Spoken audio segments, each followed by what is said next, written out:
Well, hello there, motherfuckers. And just when you thought things couldn't get any more cringy, we have the ESA, which is the company that puts out E3. Now, the Electronic Entertainment Expo, E3, has always been a very big event, or it used to be, I should say, a very big event for gamers. Every time it comes around, that's the time when the new games are out and it receives a lot of the attention and everything. But most of it would be the excitement is like the attendance. People used to say back when it just used to be a trade show for, big corporations and stores and department stores and things of that nature. People would say, oh, I wish I could attend. Then all of a sudden, I believe it was like in 2005 or something, they opened it up to the general public and people were able to finally attend. And then the age of YouTube and live streamers and like people would get featured on there, and E3 became a big thing. But then we didn't realize that E3 really, like, the attendance and everything like that doesn't really matter. You had a lot of companies just skipping out on E3, not even attending E3. Sony didn't even show up for E3. Nintendo had a small presence, but they found a lot of success in Nintendo Direct. When Nintendo Direct comes out, you saw with the Super Smash Bros. Ultimate Direct that came out, people watched it, millions of people tuned in, just to watch them stream clips from an upcoming video game. No presentation needed, just a little of intro cuts, for the developers over in Japan.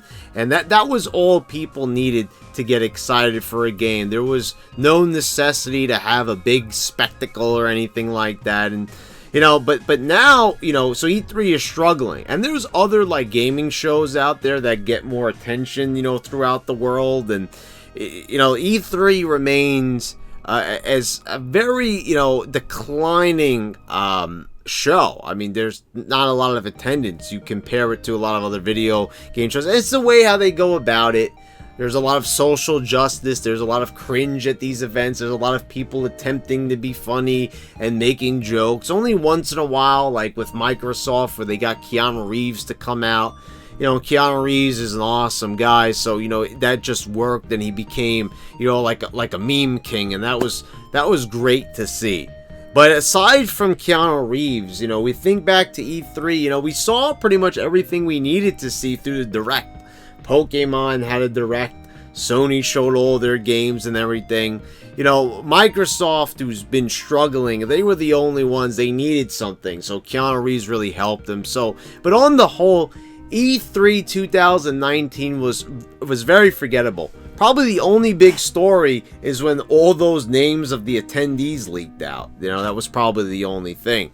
But now the ESA, they have now announced a new platform headed into 2020. Once E3 comes along, it's going to change. There's going to be some big changes. So I figured let's make a video here and talk about what those changes are going to be, how we're going to step into 2020, and how E3 is going to be handled.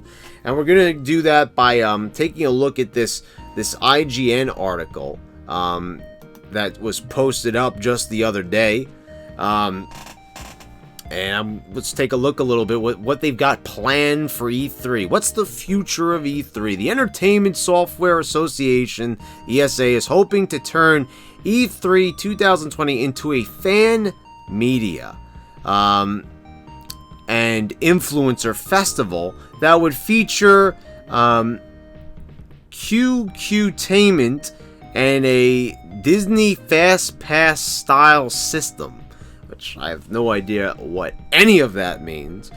As reported by GameDaily.biz, the ESA's plans were revealed in a pitch deck intended for the lobby group's members that was inspired and in response to feedback from publishers. Already this just sounds very, very forced, and whatever however you say this, QUtainment, I don't know what that means. The ESA proposes that influencers and paid celebrity deals become more of a focus, with examples including members of the Los Angeles Lakers playing a basketball video game in front of fans or actors competing in a tournament. Are they really that out of touch? Do they really think that people are like that? Oh my God, celebrities. After the past couple of years, I think a large portion is really sick of celebrities. You know, especially because they always feel the need to make things very, very political. And, you know, as I was live streaming the other day, you know, we were playing, you know, just yesterday, Link's Awakening. I'm like, you know, here's a game with Nintendo where I didn't have to worry about any type of politics being thrown into the game. There was no outrage culture or anything like that, you know, connected to it. So it was a very pleasing experience. We have to worry about that now. You know, we have to worry about, you know, all these people from Kotaku and Polygon swarming around, and they're going to want to know the basketball players' political preferences and all that. You know, like, who cares? Like I was saying, like, what great escapism. You know, just to play a Legend of Zelda game and not have to worry about, you know, all the attacks from Kotaku and everything. And, you know, I mean, just, it's enough already. It's enough to give one a migraine. You know, just that you want to escape somebody. Instead, they got to, like, shoehorn all these, oh, look, we've got celebrities. I mean, kind of like, I think we've evolved past that. I think a lot of people now, at least the smart ones anyway, like, you know, the gamers that, you know, are not obsessed with, like, social justice and all that, and all that, the politics in video games and the current way, like how a lot of video game journalists like that, you know, believe video games are supposed to be like some type of political message. So, you know, I think most people are sick of that. They don't want celebrities. They don't want all that nonsense to be involved. So let's continue on a little bit here. As for those attending the show, the ESA membership approved adding an additional 10,000 gamer badge holders. This would bring the total number of consumers to 25,000 and would potentially lead to an industry-only day on the Tuesday before the public gains access on Wednesday and Thursday. So they're trying to drive up attendance and everything. Like, you know, by artificially inflating the numbers, I really don't think that that's gonna really do anything. Oh, we've got bigger numbers, but there's not gonna be any more excitement. It's just gonna be a bunch of just more people being bussed in, basically. These 10,000 gamer badge attendees wouldn't make E3 anywhere near one of the biggest shows in the world, as Nico Partner senior analyst Daniel Ahmad notes that E3 2019 saw 66,000 people attend compared to the 373,000 that Gamescom drew. And I remember, you know, about Gamescom, hearing about this. You know, this was like big YouTubers used to like come to Gamescom, and I guess they still do. It's just, I don't know what it is. You hear more about E3, like according to journalists, for some reason, I don't understand why one of the lowest attended video game shows is such a big deal. You know, I don't know. I think maybe there's more premieres at E3. That's what the thing is. You know, Gamescom is kind of more of a convention, I suppose, but I might be wrong about that. I don't really care about these things, really. You know, like, I just look up all the news online. That's pretty much what everyone is doing. That's pretty much why this article even needs to be written. That's why they need to, you know, go into total panic mode and start booking celebrities and boosting numbers any way they can. The plans also propose that a Disney Fast Pass style system be implemented that would allow users to register for a demo time window and come back later to avoid waiting for hours at a time for a single game. Like, that's really going to matter. Oh, wow, I can play a demo for 5 minutes. This is really going to matter. I'm going to come out to E3. I mean, no.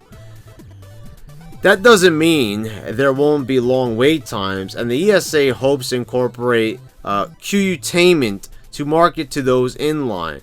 Oh, is that what they mean? Like the queue? Like, this would allow for E3 exhibitors to have access to consumer data captured through the app, or have a captive audience as people wait in line for demos.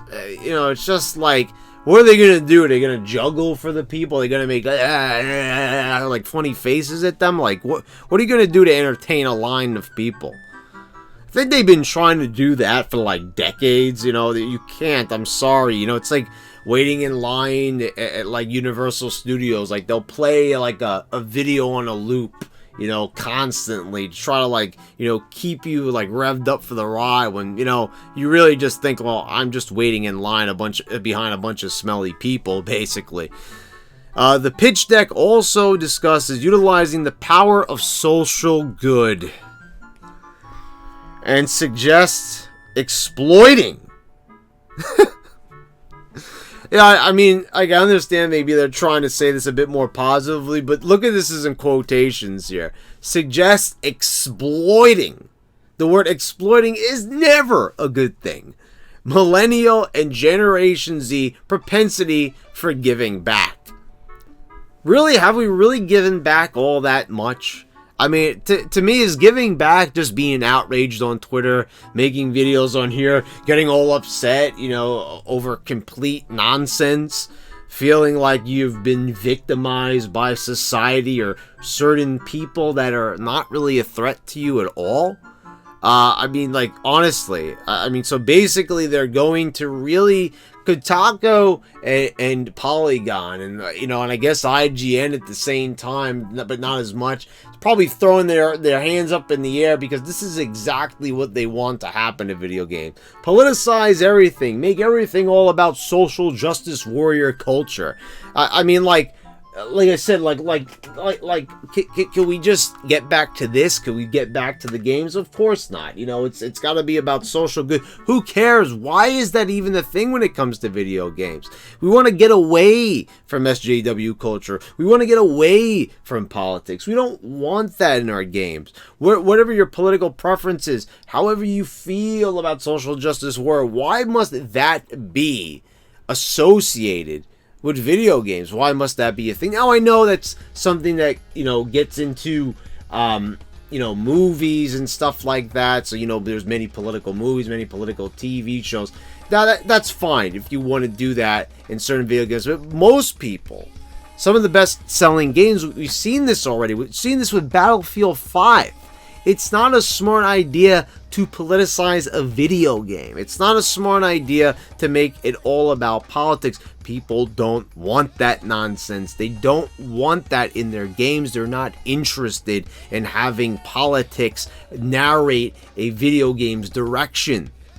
And this also leads to the makers, obviously, because they're the political and spouting politics on social media. And then these games don't sell well because people don't want to have any part of that nonsense and they don't want to support a game of that nature. So they're not going to go for that. So I noticed like they're not saying social justice. Notice that? The power of social good. So it's something different here, right? It sounds different to the ear. Because social justice has got a bad rap.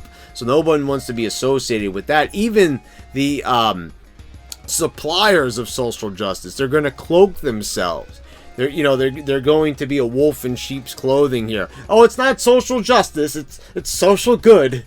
Okay, we all know what that means. We all know, you know, it's going to be pushing people in fox costumes and stuff like that. And, you know, it's going to be all about be comfortable, you know, in your own skin, all that other nonsense where it's just all about making money and preying on people. Oh, these people care about me. No, these $1 million developers and publishers, they don't care about you. They're only trying to do this because they want your money and they know you're weak-minded and you're feeble and you're gonna fall for that nonsense. So it also proposes experience hubs in the West Hall, exclusive appointment only activations for select attendees who would create buzz and FOMO, and paid media partnerships that would enable the ESA to control content and the messaging. And we all know what that's all about. So this is all about just moments and stuff. Let's see. Oh, this is just the video. So what do they say here? These changes and more are all in response to the changing landscape of the video game industry, unfortunately. That's my words, not theirs. And allow publishers to hold their own events as to not be drowned out by the deluge of news from an event like E3. They are also being put in place oh, that's a typo right there. There's 2 2s in a row. Combat such happenings as Sony, PlayStation not attending the show, Microsoft mostly holding its own events at the Microsoft Theater across LA Live. The plans, however, do not go much into detail about the leak of over 2,000 E3 2019 media attendee information and how the ESA is ensuring that the data of those attending is safe and secure. So, this is something, that I mentioned before. So, like they're spiraling out of control. It's basically, they're spiraling into the abyss. E3 is becoming irrelevant. We all know now that basically it's all about the internet. It's all about the videos now on YouTube. Live streaming, streamers are getting video games out there and everything like that, and companies are even going to streamers now. They know that like these big conferences, people are not going for them because they're, like I said, they're so phony. They're not relatable. They're huge corporations, getting up on stage, and we already saw how that went for Blizzard. They're out of touch, goofballs. People sitting behind desks for too long in seclusion. They're cut off from society. They don't know what the people want. They're in the boardroom. They're in these dark, dank offices all day. They don't know what people want. They don't know how people feel, and it's really sad. It's like all they have to do is go on the damn internet and see how people are and how they react to things, and they still don't get it. That people don't want politics in their video games. They don't want social good or social justice or social anything. The only argument I could have for E3 is to get out there and interact with people, the experience of going there instead of like ordering things online. Like it's the same thing like Amazon, like why, like I said, I went to GameStop yesterday to pick up Link's Awakening and everything. So I was experiencing going to the store and everything. It was fun. I like going in there. It's nice to just get the game and everything, walk out of there with a physical copy. I mean, I buy those anyway online, but it's the same thing. E3, I'll never attend an E3 ever, but I'm just saying it's like, I could see why someone might want to go there as opposed to watching a video online. But with all the cringe and everything, it's like I wouldn't want to stand there and listen to these goofballs bloviate about how great their game is. And like, like seriously, like I watch it, and I got excited for Link's Awakening and, Dragon Warrior and all this stuff, that's coming out. But it's like, I'm not going to sit there and start clapping and losing my mind over video games. I play them a lot, but, it's just, I don't know. I'm not going to like stand there and just, it's not me. So that's my personal opinion. But I know a lot of people feel the same way. And how do you guys feel about the downfall of E3? How do you feel about social good? Is that something that you support and think is a good idea? Do you think it's going to pull E3 out of the doldrums of the abyss? I don't think that it is, but maybe you do. And anyway, guys, if you liked the video, please hit the thumbs up. Subscribe if you haven't already. Go check me out on my Twitch channel, which is twitch.tv/TheBradRulesLive, or just search for The Brad Rules Live on Twitch, and you'll find my channel where I do live streams now. I think you'll enjoy them. My latest one is Link's Awakening, which you can find here on YouTube. It was the video before this one, and it's my latest video on Twitch, my latest stream on Twitch. But anyway, guys, thank you all for watching. Hope you all enjoyed the video, and I'll see you next time.